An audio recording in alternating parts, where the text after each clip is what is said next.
Isang pinagpalang gabi po sa ating lahat and welcome na naman po ulit sa atin pong United Prayer every Friday dito po sa Reva Evangelistic Church International. Kamusta bang lahat?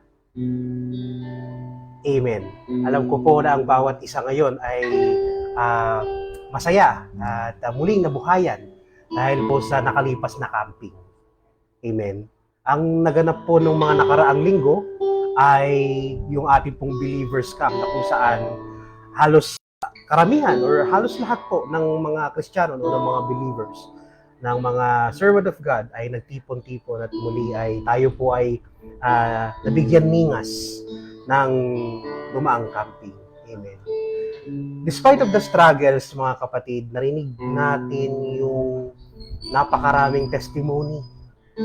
Umpisa pa lang, hindi pa man tayo nag-start, papunta pa lang sa mismong campsite or papunta pa lang yung petsa ng ating camping, ay maririnig na natin yung mga encouragement at mga story or mga testimony ng mga nakapag-camp na kung gaano kabuti ang Diyos, kung gaano kaganda ang ginagawa ng Diyos sa camping at kung papaano sinasagot ng Diyos ang mga katanungan sa camping. Narinig po natin yung mga testimony ng ating po mga kapastoran this past few weeks after po ng November 1, November 3, after po pag-uwi. Even po kami ay talaga pong nabibless. Kasi gaya po ng sinabi ng mga nauna pong nag-share dito ay talagang ang kaaway naman po ay sobra kung gumawa ng paraan. Amen. Kung gumawa ng kung mag-take over sa pagkakataon para lamang mapigilan ang magandang gagawin ng Diyos. Pero praise God, mga kapatid. Kung may katabi ka ngayon na nanonood, sabihin mo, congratulations. Kasi bakit? Nandito ka ngayon at nakikinig ka, muli ay kasama ka namin sa United Prayer. Meaning, ang ibig sabihin nito, mga kapatid, ay isa ka sa mga nakarinig o nakakuha ng bilin. Amen. At ang ganda po ng topic ng last camp. Actually, even po ng mga previous camping, andun na po yung topic na pagpapala. Kung paano ba natin ma-achieve, paano ba natin maipag-faith. Basically, ang sabi nga po ni Pastor Boy doon, para masagot, bago mo ipag-pray, kailangan buo yung faith mo, na yan ay makukuha mo. Amen. At alam nyo, yung pong Joshua 1:8, mga kapatid, ay pinapakainam nga naman po para sa lahat. At na-encourage po ang bawat isa na gaya po ng mga narinig ko na testimony, meron yung mga nahirapan sa pagko-commute, sa pagkuha ng sasakyan. Meron yung mga nagkaroon ng challenges sa mga pagpapaalam, challenges sa mga trabaho, challenges sa mga finances at napakarami pang iba. Pero napagtagumpayan mo, napagtagumpayan natin. Ganun kabuti ang Panginoon. Kung pagninilay-nalayan po natin ulit, mga kapatid, yung Joshua 1:8, dito inilalahad ng Panginoon kung paano ba natin makukuha yung blessing, yung abundance, na gaya nga rin po ng sinabi sa 2 Corinthians, mga kapatid, na God will provide na, kumbaga parang, ibibigay niya sa atin ang lahat ng mga nais natin. Bumabay niya ang lahat ng mga bagay, so long na tayo magtitiwala sa Kanya. Amen. Nung nakaraang camping po, binanggit ni Pastor Boy na merong dalawang bagay na nakaka-apekto sa pag-faith ng isang Kristiyano. Amen. Merong dalawang bagay. Unang-una po, ang sinabi po ni Pastor Boy ay yung confession o yung pagsasalita, pagko-confess, at yung pangalawa ay attitude. At alam niyo po, totoo. As in, kung babasahin po natin, dahil hindi naman po nagtatapos sa camping, yung pagninilay-nilay natin sa Bible, sa sa katuruan, sa Word of God. At amen. Alam niyo po ba, na-realize namin or nagrema sa amin na technically mga kapatid, ang Joshua 1:8 ay mayroong tinatawag na tatlong principle. Nakaakibat nung nabanggit ni Pastor Boy. Dahil kung babasahin po natin ulit, no, ang sabi po niya sa Joshua 1:8 sa ang salita ng Biblia, huwag mong kalimutang basahin ang aklat ng kautusan. Pagbulay-bulayan mo ito araw at gabi para malaman mo kung paano matutupad ng mabuti ang lahat ng nakasulat dito. Kung gagawin mo ito, uunlad ka at magtatagumpay. Alam niyo po sa English version, meron po siyang sinabi dito na supposedly na ang Word of God or ang promise ng Lord dito sa Joshua ay may tatlong principle. Unang-una, dapat ginagawa natin ito. Gaya ng sinabi ni Pastor Boy sa pag-confess. Sa Easy English version po, sabi niya, you must keep on speaking about the words of God's law. Yun yung sinasabi ni Pastor Boy na confession. Amen. Pangalawa, mga kapatid, sabi niya, think about what it says. Sa Tagalog, no, pagbulay-bulayan natin araw at gabi. So una, sabi confession. Pangalawa, nais namin dagdag, mga kapatid, ay yung mindset. Every time na kino-confess natin yung pagpapala ng Panginoon, we should always make sure na pag sinabi natin, yan talaga nasa isip natin. Hindi natin pwedeng sabihin na, Lord, yes, makakapag-camp ako, pero at the back of our head, yung mindset natin na, teka, wala na akong, hindi na ako makakatuloy kasi ganito ang problema. Kumbaga, gaya nga po ng sinasabi po na pagkaraniwan na meron daw po yung isang tao na may problema sa bawat solusyon. Amen. At yung pangatlo, ang sabi po niya, then you will be careful to obey. You will be careful to obey. Ang ibig sabihin po nito ay yung action. Dapat maging maingat tayo na pag kino-confess natin, supposedly ang mindset natin ay same. At the same time, yung action natin ay nakaayon sa kino-confess at tiniisip natin na salita ng Diyos. And therefore, ang sabi niya dito, you will help yourself to do well and to win. Amen. At alam ko ang bawat isa dito sa atin, mga kapatid, ay na-fulfill, na natulungan ng sarili dahil sa principles ng isa puso, isa isip at isa gawa, ang salita ng Diyos. That's why napakarami. Ang winner. Sabihin mo sa katabi mo ngayon, isa ka sa mga nanalo na pagtagumpayan mo, we are doing well sa pag-keep ng salita ng Diyos. Gusto ko lang pong i-share, no, mga kapatid, nung amin pong binabasa itong kwento ni Joshua. Alam po naman po natin, mga kapatid, na si Joshua ay kamag-anak, katiwala, or apprentice ni Moses. Amen. Alam niyo, dito nasubok yung kanilang faith, na gaya nga ng pagkakasabi dito, kung paano siya nag-stand sa pananalita, paano siya nag-stand sa pag-iisip, at paano siya nag-stand sa gawa. Ng mga panahon na yon, mga kapatid, alam niyo, ito yung nung binigay sa kanya yung mga salita ng Diyos sa Joshua 1:8, mga kapatid, ito yung panahon na mayroon ng bagong leadership na tinatawag. Ibig sabihin, alam niyo po, siya na yung mamumuno sa kawa, sa karamihan ng tao. Pero alam niyo paano sila nasubok, paano napatunayan ng Diyos na qualified sila. Supposedly dalawa sila, amen. Si Caleb at si Joshua.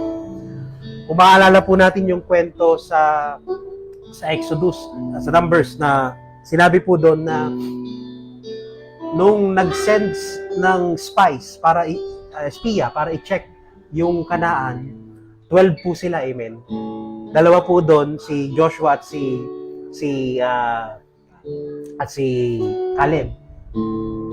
Yung 10 na bumalik, nag-report, amen, at ang ni-report po nila ay negative.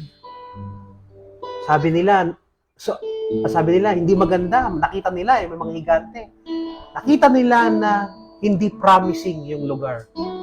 That's why, ni-report nila na nawalan sila ng hope. Samantalang, nung si Joshua at si Caleb, ni-report po nila na ang lugar ng Kanaan ay napakaganda. Ginamit nga po yung term na ito ay lugar ng milk and honey, kasaganahan. Despite of the things na nakita nila, mga kapatid, nandun yung faith nila sa pangako ng Diyos. Itong 12 na sinend para mag-check ng Kanaan, mga kapatid, ito ay mga living testimony na sila, nakita nila kung paano nag-miracle ang Diyos. Sila ay pinakawalan sa Ehipto, hinati ang dagat, nagpaulan ng mana, nagpalabas ng tubig sa bato. Pero alam nyo ba yung 10, mga kapatid? Nung sila ay pumunta sa Kanaan, mas nakita nila yung problema kaysa sa pangako ng Diyos. In comparison kay Joshua at kay Caleb, na ang nakita nila, despite of the negatives, nakita nila ay ang pangako ng Diyos. Anong ibig sabihin nito, mga kapatid? Nandun yung pag-faith nila, na kino-confess nila na ito ang promise ng Lord. Nandun yung thinking nila na ito ang promise ng Lord despite of the things na nangyayari. Ang sasabihin ko, ang iisipin ko, ang gagawin ko, ay ang sinabi ng Diyos na pagpapalain niya ako. Masaya po kami, mga kapatid, dahil nga po sa narinig namin mga testimony na ang lahat ng mga nag-camp, nakikita po natin, no, na tayong lahat ay nag-testify sa galing ng Panginoon, sa kabutihan ng Diyos.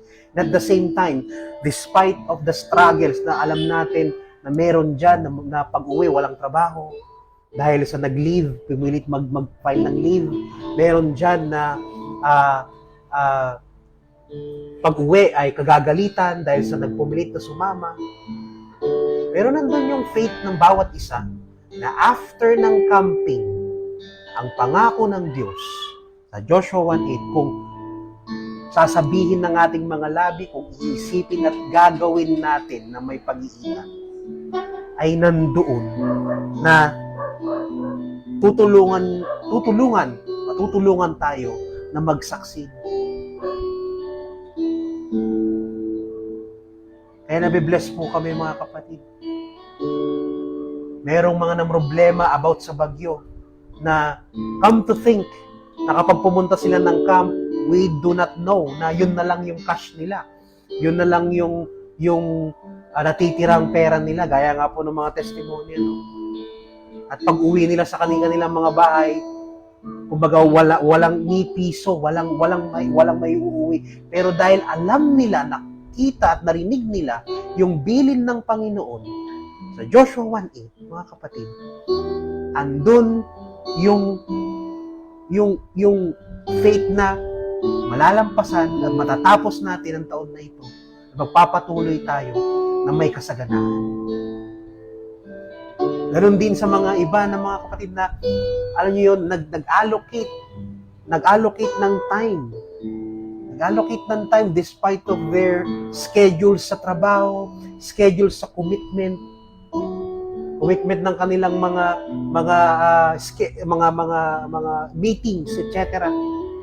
Andun yung kung isipin mo, kapag pinilit ko bang umabsent, pagka pinilit kong mag-leave, may babalikan pa ba akong trabaho?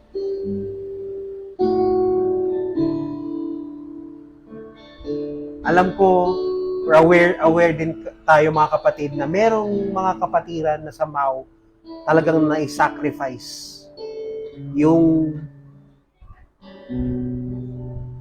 trabaho or yung mga bagay na supposedly naka-schedule nung camping. Pero alam nyo, napanghawakan yung salita ng Diyos na kahit anong mangyari, kahit ibaba or or mag-struggle, alam natin na kung i-confess natin, iisipin natin at gagawin natin na mabuti ang bilin ng Diyos, tutulungan niya tayo to stand on our feet at magtatagumpay tayo na may kasaganahan.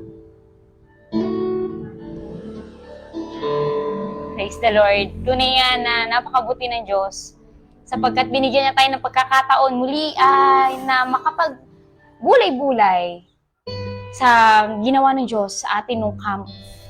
At tunay nga na ang bawat isa sa atin ay nakaranas ng mga struggles, nakaranas ng mga bagay na kung saan enough para sabihin mong ayaw mo na, enough para sabihin mong hindi na ako magka-camp. Pero dahil sa naniwala ka, so kung ano yung gagawin ng Diyos, naniwala ka sa mga gandang gagawin ng Diyos, eto ka at nagpapatuloy. Alam niyo, minsan dumarating yung time na kapag ikaw ay pastor, kapag ikaw ay leader, kahit na dumadaan ka sa struggle, dumadaan ka sa problema, still, kailangan mo magpalakas ng mga tupa. Kailangan mo palakasin yung mga tao na umaasa sa'yo na mapapalakas mo. Pero alam nyo, ang pangako ng Diyos, dun sa mga taong inilaan niya upang mag-lead, ay patuloy niyang palalakasin. Alam niyo po, shinare ni Joshua, yung bagay na pinagawa sa kanya ng Diyos upang siya ay magtagumpay. Yun nga po sa Joshua chapter 1 verse 8, na ang sabi po doon, wag mong dili-diliin mo araw at gabi. Amen po. Do not depart my words from your mouth. Keep on saying the law of God.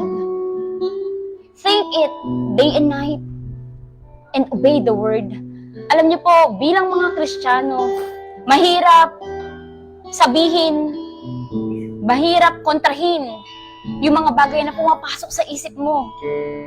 Na kahit pa, alam mo, sa sarili mo, nahirap ka na. But the Lord says, confess and keep my words from your mouth. Do not depart. Still, kakapit ka doon sa pangako ng Diyos. Very torturing or nakaka-torture ng isip na sa kabila na nakikita mo, kailangan mo i-confess yung kabaliktaran na mga bagay na sa tingin mo enough para pumigil sa'yo.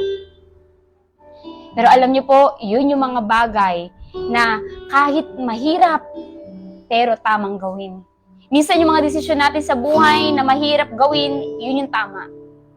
Alam niyo po, hindi pwede na sa confession ka lang sumusunod, pero yung katawan mo ay hindi sumusunod. You are the master of our body. We are the master of our body. Na kung sinasabi ng Lord na magkakam ka, kailangan naka-ready ka. Naka-ready yung physical mo, naka-ready emotional mo, naka-ready ka spiritual, na nandun ka na, Lord, we are empty. Filled our cup. Punuin mo kami, Panginoon. At alam niyo, kami rin po nung time na camp, dumaan din po kami sa struggle. Actually, sobrang pagod, sobrang stress. Dumating yung time na yung katawan ko, hindi na niya kinaya. At nakaramdam tayo ng ubo, sipon, lagnat, ganyan. Pero alam niyo po, yung bagay na yun, hindi yung makakapigil upang magpuri at sumama tayo sa camp. Yes, maaring medyo naka-isolate tayo, nasa dulo tayo. Pero alam niyo po, kahit doon sa pinakadulo ng hall, ramdam na ramdam ang pangungusap ng Diyos. Mararamdaman mo na inimit niya yung needs natin.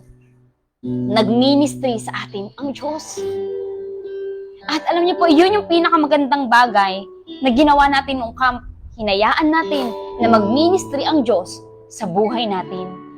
Binigyan natin siya ng chance upang maipakita na ang ino-offer niya sa atin ay promised land. Gaya na ng banggit ni Kuya Joe, marami sa atin na nakita na ang himala ng Diyos, binigay ang kagalingan, pinagpala, iniligtas sa kasalanan. But then, nung nakakita ng higanting problema, nakakita ng mga kalaban, alam niyo po, mas nakita nila yung mga bagay na yon kesa sa magandang gagawin ng Diyos. Ngunit may dalawang nag-stand. may dalawang nag-stand na nakita nila ang magandang pangako ng Diyos. It is milk and honey. Promised land. Alam niyo po, nakaka-bless kasi yung mga bagay na iniisip natin hindi natin kayang gawin, yun yung mga bagay na kayang gawin ng Diyos. Yung pagtitiwala sa Diyos, mga kapatid, hindi ito yung time na kapag may option ka. Ang tunay na pagtitiwala sa Diyos ay dumarating kapag wala ka ng option, kundi ang magtiwala sa Kanya. Alam niyo po, share ko lang din po sa inyo yung mga kasamahan po natin sa Cavite. Alam niyo po, 2 weeks bago ang camp, wala pa rin po silang sasakyan. And bilang pastor, idinudulog mo sa Diyos na, Lord, you will provide all our needs according to your riches. Lord, salamat sa mga kaluluwang maisasama. Lord, salamat sa pangsasakyan. Lord, salamat sa pang-comfy. Alam niyo po, may isang kabataan doon na nagkaroon siya ng desire. Sabi niya, Lord, kailangan namin ng pangsasakyan. Kailangan namin ng masasakyan papunta sa camp. Alam niyo po, itong kabataan po natin ito, nag-desire lang siya na, Lord, ako ang gamitin mo na maging daluyan ng pagpapala mo. Alam niyo po, doon sa trabaho niya, sa buong kumpanya, nagkaroon ng paraffol. Alam naman po natin, pag paraffol, hindi lahat mananalo. And yung raffle nila sa trabaho nila ay isa lang ang mananalo sa buong kumpanya. Alam niyo po, nung time na nakita niya na may raffle, sumali agad siya. At ang sabi niya, Lord, kiniklaim ko na ang bagay na ito para magamit namin sa ministry, magamit namin sa camp. Alam niyo po, paikliin ko yung kwento. Sabi nga po, kapag kalooban ng Diyos, siya ang gagawa ng paraan. Hindi mo malalaman kung saan niya kukunin. Ang kailangan mo lang magtiwala sa Kanya. At alam niyo po mga kapatid, paikliin ko yung kwento, itong tao na to, nanalo siya ng raffle. At itong raffle na to mga kapatid, hindi lang po siya 5,000, hindi lang po siya 10,000. Kulang-kulang 20,000 ang nakuha niya. Alam niyo po, sinagot niya ang buong sasakyan at nakasagot pa siya ng ilang kaluluwa.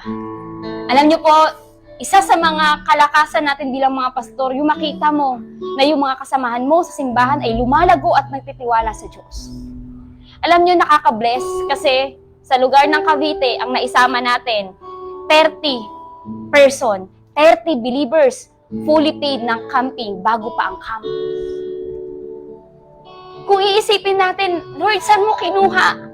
30 times 2,100 plus sasakyan. You are amazing. Darating yung time na ipapakita sa'yo ng Diyos, anak, yung mga bagay na hindi mo kayang gawin, yun yung mga bagay na kayang gawin ng Diyos. Alam niyo po, nakausap ko yung pastor na yun, miyak siya, sabi niya, before, pastora, nakikisakay lang kami. Kasi 2 lang kami, 3 kami. Pero ngayon, hindi na kaya. Kailangan na ng isang buong sasakyan. Alam niyo po, dumating yung time na after makita ni Joshua, ni Caleb, yung promised land, at napossess nila yung lugar, alam niyo po, grabe to si Caleb eh. Sabi niya, give me this mountain. Humingi pa siya ng ministry. At alam niyo po, tayo rin po bilang mga lingkod ng Diyos. After nitong camp, nag-e-expect ang Diyos. Nasasabihin mo sa Kanya, Lord, give me this mountain. Ibigay mo sa akin to, Panginoon. Ibigay mo sa akin ang mga bagay na pinangako mo. At alam niyo po, personally, dumarating din naman po ako sa mga times na, Lord, kaya ko ba? Lord, kaya ko pa ba? Kaya ko pa ba yung mga bagay na pinagagawa mo? Enough pa ba ako? Equip pa ba ako? Alam niyo po, maraming sinabi ang Diyos nung camp at niremind niya sa akin yung verse na kung saan binigay niya sa akin nung ako po ay napagkatiwalaan ng Panginoon. Alam niyo po, sabi niya rito sa Psalms chapter 32, verse 8. Sabi niya, I will tell you the way, I will teach you where you must go. My eyes will be your guide. Alam niyo po, doon ka naramdaman na sino ka upang titigan ng Diyos. Sino ka upang subaybayan ng Diyos. Sabi niya, my eyes will be your guide. Muli, pinaramdam ng Diyos na kung siya ang naglagay sa'yo, siya ang magtuturo sa'yo. Alam niyo po, kung pagbubulay-bulayan pa po natin yung mga nakaraang camp, yung mga nakaraang camp topic, themes natin, alam niyo po, na-amaze kami. Sabi namin, it's a series. Lord, grabe, ang ganda ng ginagawa mo. Binigyan mo kami ng series. Alam niyo po, ang Diyos, hindi po niya ibibigay ang lahat ng sagot. Kasi ang gusto niya, isik mo yung susunod. Gusto ni Lord, i-chase mo siya every day. Tatanungin mo siya, Lord, what would be the next step? At alam niyo po, habang pinagbubulay-bulayan namin yung mga nakaraang camp, habang pinagbubulay-bulayan namin yung mga topics and themes, alam niyo po, may connection ang lahat. Nung nakaraang camp na sinabi niya, hindi niyo na kailangan turuan kayo ni Numan. Hindi niyo na kailangan turuan ni Numan. Sabi niya sa John, kung mananatili ka sa akin at ako sa iyo, at ang mga salita ko. Sabi niya sa Joshua, sabi niya, meditate my words, day and night. Ano ang koneksyon nitong mga bagay na to? Bakit ito yung topic natin itong sunod-sunod na camp? Alam niyo po, na-amaze kami na ang ganda na sinasabi ng Lord. Kung makikita lang natin kung ano yung ginagawa ng Diyos, kung nakikita lang natin yung magandang plano ng Diyos, katulad ni Joshua at ni Caleb, magtatagumpay tayo. Huwag tayong gumaya doon sa 10 spy na ang nakita ay ang malaking problema, ang pagkatalo na hindi pa man nangyayari. Pero inisip nila na mangyayari sapagkat bumase sila sa kanilang kakayanan at hindi sa kakayanan ng Panginoon. With people, it is impossible. But with God, nothing is impossible. Alam niyo po, yung mga bagay na kamangha-mangha ay nangyayari sa mga taong nagtitiwala beyond measure. Alam niyo po, yung pananampalataya natin, hindi yan masusukat kung gaano kakalakas magpuri, kung gaano kakalakas umiyak. Ang pananampalataya ay masusukat sa kung gaano mo kagusto mag-stay sa kabila ng mga nakikita mong problema. And yet, ang sasabihin mo, Lord, we are victorious. Sasabihin mo na, Lord, nagtagumpay kami. Lord, give me this mountain. Lord, isa pa. Kaya mga kapatid, sa mga oras na to, samahan niyo po kami sa pananalangin. Magkaisa po tayo sa pananalangin na idulog natin sa Panginoon, Lord, muli pa iparanas mo sa amin yung pagsama at pagyakap mo. Kung meron na sa'yo sinasabi si Lord sa mga oras na to, ito yung time para magkaroon ka ng personal na connection sa Lord, na ikaw mismo yung magtanong sa Panginoon na, Lord, i-equip mo ako. Kung tinatawag mo ako sa gawain na ito, Lord, hindi ako ito kundi ikaw. Upang Lord, sa buhay ko ay mapapurihan at madakila ka. Sipoy, naiyan ko lahat at tayo po ay manalangin. Hallelujah. Salamat Lord sa patuloy mong pagsama sa amin. Salamat Lord sa pagbibigay mo sa amin ng opportunity upang Lord makapanalangin at dumulog sa iyo, Diyos. Hayaan mo Panginoon na ang aming mga labi ay magpuri ng pasasalamat sa iyo. Hayaan mo Panginoon na abutin ka namin, O Diyos. Nais namin, Lord, maramdaman yung pagyakap at pagsama mo, O God. Lord, gaano ka man kalayo, Panginoon. Gaano man kalayo, Panginoon, ang langit sa amin. Ngunit, Lord, patuloy kaming aasa, O Diyos, na mararanasan namin, Panginoon, ang tagumpay. Mararanasan namin, Panginoon, ang pagsama mo, God. Salamat, salamat, Ama. Pupurihin ka namin, O Diyos. Dadakilain ka namin, Panginoon. Hallelujah, Lord. Purihin ka, O God. Dakilain ka, O Diyos. Sige, pumawit tayo sa Panginoon.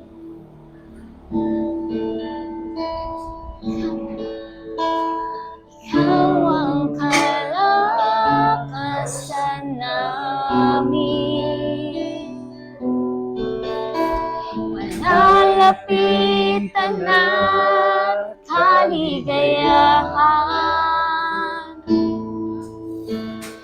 Dumating man ng pagsubok,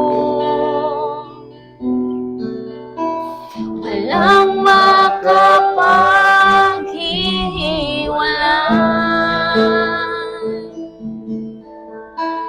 walang maikukumpara sa pag-ibig mo.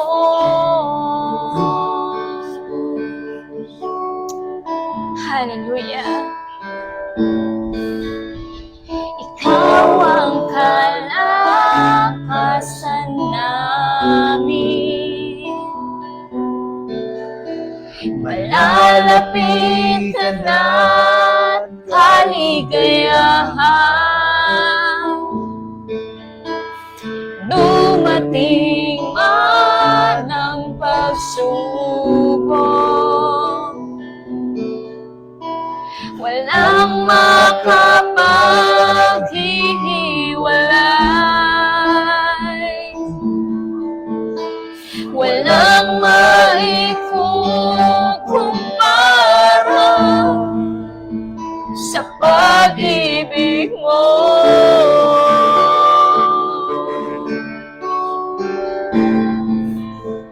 Gaano man kalawak iyo ang langit, pag-ibig mo'y para sa lahat. Yuyukot kami sa paanan mo at sasamba sa'yo. O Diyos, gaano man kalayo ang langit, pag-ibig mo'y para sa lahat. Ikaw aking Diyos at kagalakan at kaligayahan. Patuloy kaming aawit sa iyo, Panginoon. Ikaw ang kalakasan namin, malalapitan at kaligayahan. Dumating man ang pagsubok, walang makapaghiwalay, walang maikukumpara sa pag-ibig mo.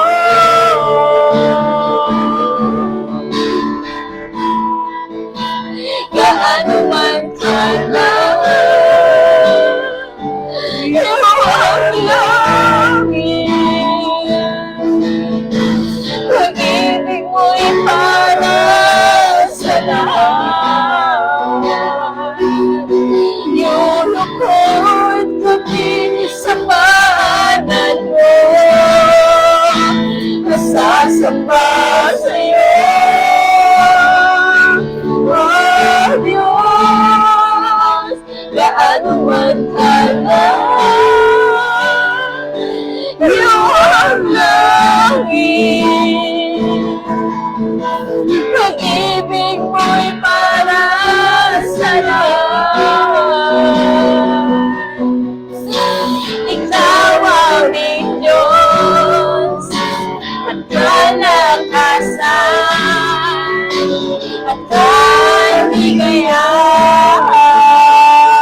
para sa lahat.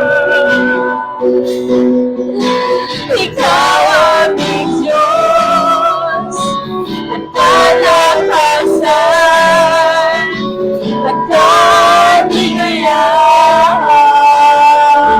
Panginoon, kahit gaano man kalayo ang langit, iyong langit. Pag-ibig mo'y para sa lahat. Iyong kami sa paanan mo, at sasamba sa'yo. Oh Diyos, gaano man kanan, iyong langit. Pag-ibig mo'y para sa lahat. Ikaw aming Diyos at kalakasan at kaligayahan. Kahit gaano man kalayo, Panginoon, ang langit, gaano man kanan, iyong langit. Pag-ibig mo'y para sa lahat. Kami sa paanan mo, sasamba sa'yo. Oh Diyos, gaano man kanan, iyong langit. Pag-ibig mo'y para sa lahat. Ikaw aming Diyos at kalakasan at kaligayahan. Ikaw aming Diyos at kalakasan at kaligayahan. Ikaw aming Diyos at kalakasan at kaligayahan. Hallelujah.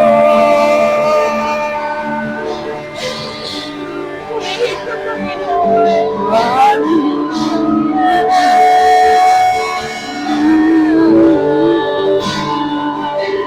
Wala kang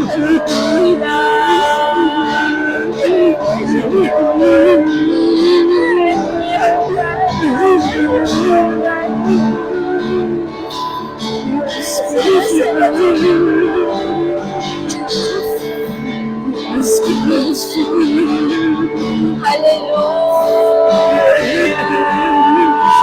Saya mo kayo siya. Saya mo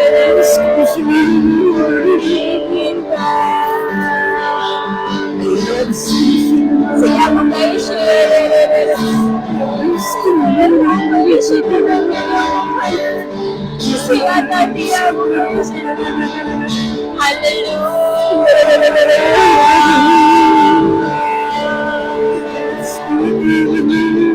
Siya mo kayo siya. Siya mo kayo siya. Purihin kita. Siya mo kayo siya. Siya mo kayo siya. Siya mo kayo siya.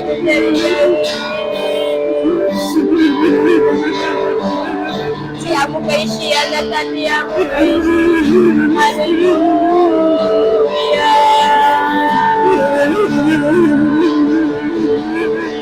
Purihin kita.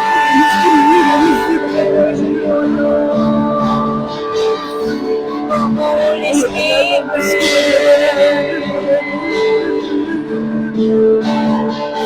Siya mo kayo siya.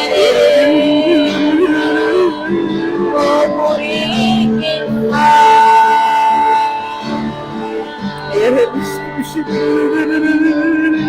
Dakila ka.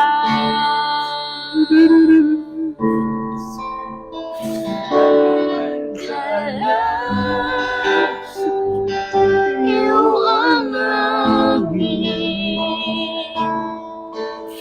Pag-ibig mo'y para sa lahat. Tutulong kami sa paanan mo at sasamba sa'yo.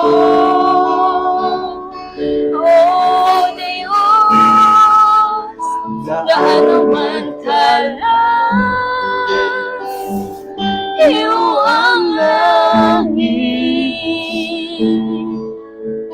Pag-ibig mo'y para sa lahat.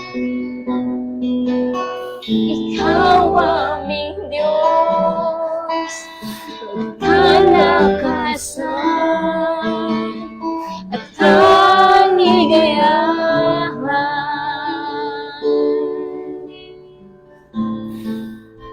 Gaano man kalas, iyo ang langit. Pag-ibig mo'y para sa lahat. Yulugod kami sa paanan mo at sasamba sa'yo. O Diyos, gaano man kalas, iyo ang langit. Pag-ibig mo'y para sa lahat. Ikaw aming Diyos, kalakasan at kaligayahan. Ikaw aming Diyos at kalakasan at kaligayahan. Ikaw aming Diyos at kalakasan at kaligayahan.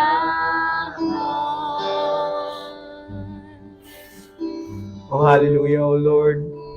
Thank you, Lord, sa hapong ito, Panginoon, na kami pinagkalooban mo ng pagkakataon na muli ay makapagpuri sa iyo, Panginoon, mapagnilay-nilayan ng salita mo, Panginoon, ng mga promise mo, ng prosperity, Panginoon, kagaya ng pagkakatalaga mo kay Joshua, Panginoon.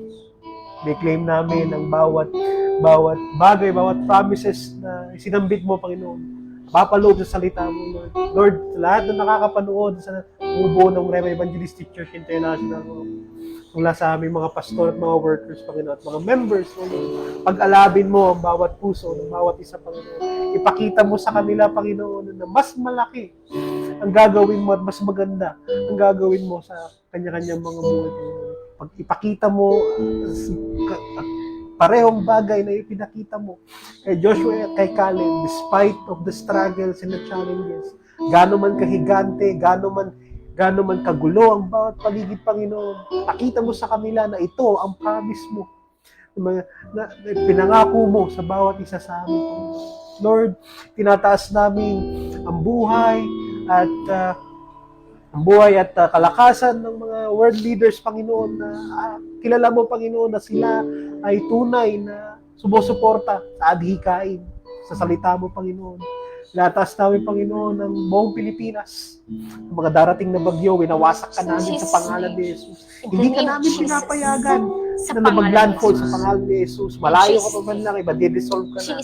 Dahil ang bawat Kristiyano ng buong Pilipinas ay nagkakaisa na hindi ka namin papayagan sa pangalan ni Jesus. Wala ka na, matagal na kaming mananagumpay. Pangalan ni Jesus. Lord, nataas namin ng kalusugan at buhay ng aming pong Presidente, si Presidente Marcos, ang po ng kanyang gabinete, Panginoon. ng Vice President at ng mga senador, Panginoon, na patuloy na pumoprotekta, nadikain ng Panginoon, ng iyong salita, Panginoon. Bigyan mo sila ng understanding and wisdom, Panginoon, ng mga nararapat na may sa batas, Panginoon. At mga leaders ng aming mga barangay, mga munisipalidad, Panginoon, ang aming mga elders, Panginoon, patuloy na sumusuporta, Panginoon. Pakita mo sa kanila na kagandahan ng pagbibigay sa iyo, Panginoon. At despite ng mga bagay na humahadlang, na every challenges na kinakaharap ay there are rewards na ipapabibigay mo, Panginoon. Lord, iangat namin sa iyo, Panginoon. Ibinibigay namin ang lahat ng panalangin, Panginoon, ng mga kasalukuyan, mga Panginoon, ng mga kapatid namin na nag-struggle sa kanilang sa health, financially, emotionally, Panginoon. Alam namin na ikaw ang magbibigay ng comfort sa kanila, O Lord. Ikaw mismo, nagpangako, Panginoon, na bibigyan mo kami ng buhay na ganap at kasiya-siya. Hindi lamang sa langit, Panginoon, even dito sa lupa pala, Panginoon, kami ay mananahan at mamumuhay ng siksik, liglig at umakulo. Nang sa ganon, Panginoon, pagpapalain mo kami, nang sa ganon ay kami ay magpala rin para sa iba, Panginoon. Gamitin mo kami, Panginoon, mightily and effectively sa iyong ministry, Panginoon. Bigyan mo ng burden ng bawat isa, na even sa maliit na bagay lang, Panginoon, kami ay makakatulong sa adhikain ng iyong simbahan, Panginoon. At sa mga workers at sa mga family nila, Panginoon, ikaw mag-ingat ng kanilang mga pinagkatiwala na matatapos ang taon, Panginoon, with prosperity at sa mga susunod pang taon, Panginoon. Kami ay pagpapalain mo at magiging daluyan ng pagpapala. Nang sa ganon, Panginoon, ay kami ay makabalik sa pamamagitan ng pagbibigay sa direkta sa inyo, Panginoon. Gamitin mo kami upang i-bless din ng iba. Pangalan ni Jesus. Hallelujah, Lord. Tunay nga, Panginoon, karapat-dapat kang purihin, karapat-dapat kang dakilain, Lord. Lahat ng labi magsasabi na ikaw ang Panginoon. Sa pangalan ni Jesus, Lord. Salamat, Panginoon, sa buhay, Panginoon, na aming senior pastor, Panginoon, sa Pastor Boy, O God. Patuloy mo, Lord, ibigay ang desire ng kanyang puso, Panginoon. Patuloy mo siyang pagpalain physically, emotionally, spiritually, Panginoon. Salamat, Lord, sa mga vision na binibigay mo sa kanya, Panginoon, upang, Lord, maihatid, Panginoon.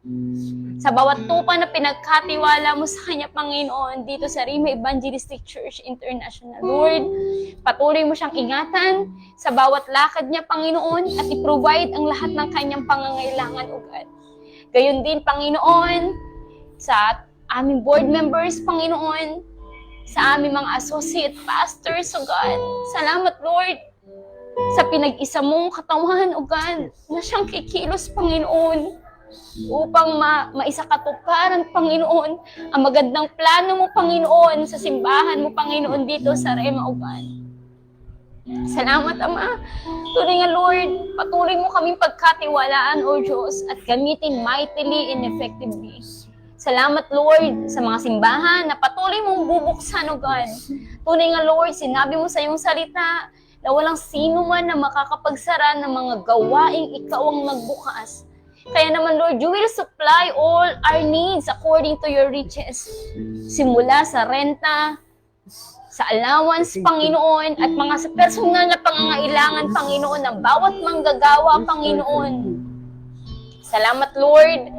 Gayon din, Panginoon, sa mga gawain pang mabubuksan, Panginoon, sa mga elders, sa mga members, Panginoon, sa mga future pastors, future leaders, future workers, future givers, Panginoon, ng iyong simbahan, O God. Lord, tunay nga, ngayon pa lang, kausapin mo ng bawat isa sa amin, O Diyos. Ilagay sa aming mga puso, Panginoon, yung burden, Panginoon, na makiisa sa gawain ng Panginoon.